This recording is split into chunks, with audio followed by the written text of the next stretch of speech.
हीरालाल जी पार की। जो साथी आए हैं हम सब मतदाता हैं, तो मतदाताओं की तरफ से अगर और कोई बात आप रखना चाहते हैं यहाँ पर, तो जरूर आमंत्रित हैं। जो भी साथी अपनी बात रखना चाहें आए और अपनी बात रख सकते हैं। क्या मुद्दे आप सोचते हैं, क्या मांगे हैं जो हम प्रत्याशियों के सामने रख सकते हैं, उसके ऊपर हम बातचीत कर सकते हैं।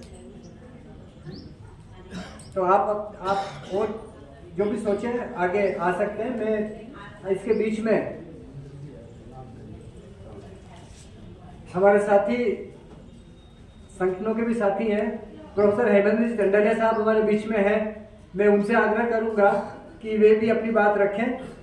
ये चुनाव का अवसर है और मतदाता होने के नाते हमारी जिम्मेदारियां भी क्या हैं और क्या हम सोचते हैं, हमारे उम्मीदवारों के सामने क्या सवाल है, उसके ऊपर अपनी बात रखें। प्रोफेसर हेमंत जी टंडलिया साहब। सम्मानित अतिथिगण और साथियों, इस विशेष अवसर पर बहुत संक्षेप में अपनी बात कहना चाहूँगा कि एक नागरिक के रूप में जो हमारे अधिकार और कर्तव्य हैं, उनमें किन चीज़ों का महत्व इन चुनावों में हमें देखना चाहिए।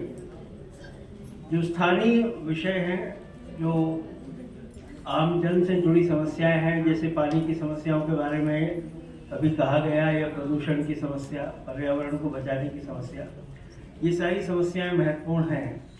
लेकिन साथ ही क्योंकि ये एक राज्य विधानसभा का चुनाव है और इससे सीधा राज्य की नीतियाँ प्रभावित होती हैं, तो हमें उस स्तर पर भी बात करनी चाहिए। जो सबसे बड़ा संकट इस समय देश में है, वो लोकतांत्रिक संस्थाओं के बचाने का संकट है, संविधान को बचाने का संकट है। और जिस तरह से जो राष्ट्रीय पार्टियां हैं, जिनकी नकेल ज़्यादातर पूंजीपति वर्ग के हाथों में है इस समय, और जो नीतियां निर्धारित करते समय भी कॉरपोरेट दुनिया के हितों की पैरवी करते हैं, उन सब बातों को भी ध्यान में रखने की आवश्यकता है। क्योंकि नगर की सफाई, नालियां, स्थानीय यातायात, ये स्वायत्त शासी संस्थाओं के विषय हैं।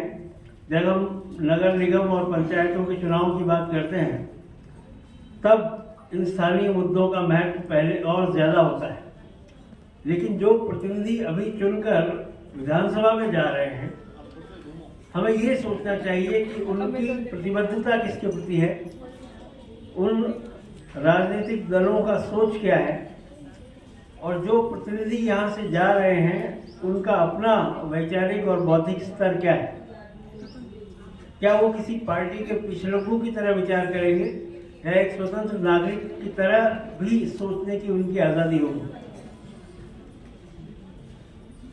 ये बात सही है कि जो इस समय केंद्र में सत्तारूढ़ दल है, भारतीय जनता पार्टी, उन्होंने सन 2000 में विनिवेश मंत्रालय प्रारंभ किया और सार्वजनिक क्षेत्र के उपक्रमों को बेचने का काम प्रारंभ किया।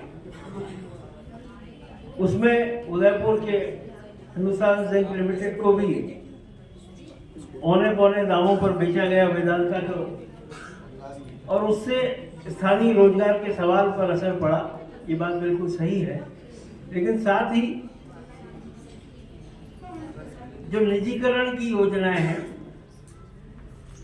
जो व्यवसायीकरण हुआ है शिक्षा और चिकित्सा का, उन पर भी मुझे लगता है कि सोचना चाहिए और हमको विचार करना चाहिए कि वो कौन से दल हैं जो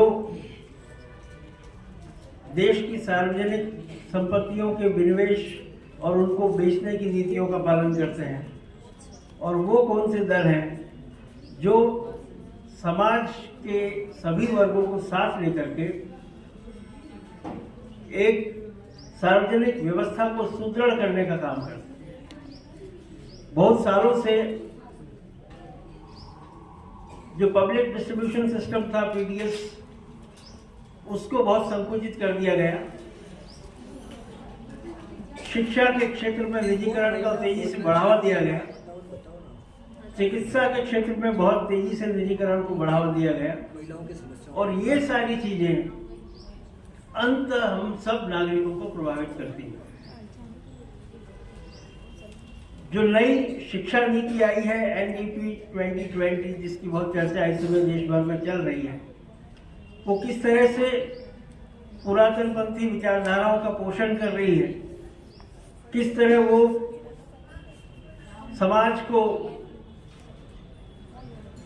मजहबी आधार पर बांटने के लिए बनी है, और किस तरह निजी शिक्षण संस्थाओं को और बढ़ावा देने का उसमें कार्यक्रम है, इस पर भी विचार करने की आवश्यकता है।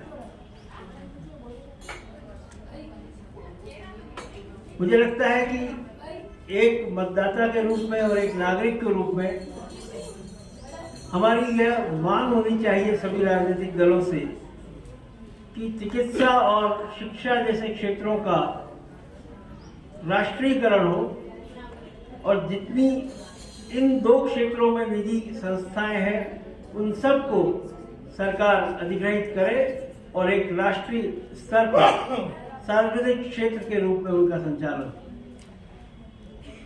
ये हमारी मूलभूत आवश्यकताएं हैं जो हमारे फंडामेंटल राइट से या मूलभूत अधिकारों से जुड़ी।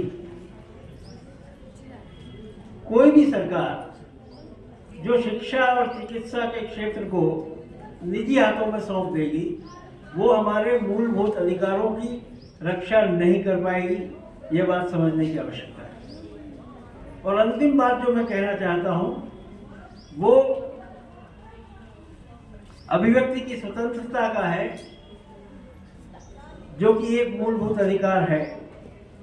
लेकिन हम देख रहे हैं कि पिछले कई वर्षों में सीधा हमला अभिव्यक्ति की आज़ादी पर हुआ है, चाहे वो लिखने की आज़ादी हो, चाहे किसी अन्य माध्यम से अपने आप को व्यक्त करने की आज़ादी हो। तो ये बात सोचना पड़ेगा कि कौन ऐसे दल हैं जो मीडिया को, संचार माध्यमों को अपने कब्जे में लेकर के सूचना प्रसारण के समस्त माध्यमों पर अपना एकाधिकार करना चाहते हैं, और जनता की आवाज उन माध्यमों से लोगों तक न पहुंच पाए, इस बात का प्रयास लगातार कर रहे हैं। ये भी मुझे लगता है सोचना पड़ेगा कि किस तरीके से संचार माध्यमों को सरकारी दबाव से, सरकारी नियंत्रण से और सरकार परस्त कॉर्पोरेट के नियंत्रण से बाहर निकाला जाए।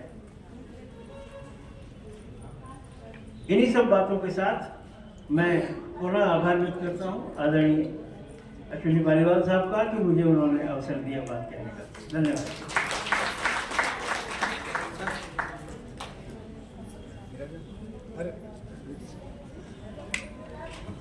धन्यवाद प्रोफेसर चंडालिया साहब। हमारे बीच में महिलाओं की संख्या भी बहुत है, तो महिलाएं भी अपनी बात रखें, महिलाओं के मुद्दे भी और वो क्या सोचती है उसके ऊपर भी। तो इस कड़ी में मैं बटकी भाई को आमंत्रित करता हूं कि वे आए और अपनी बात रखें चुनाव के समय में। बटकी भाई महिला जागृति समिति की सदस्य हैं और वो जारुल गिरवा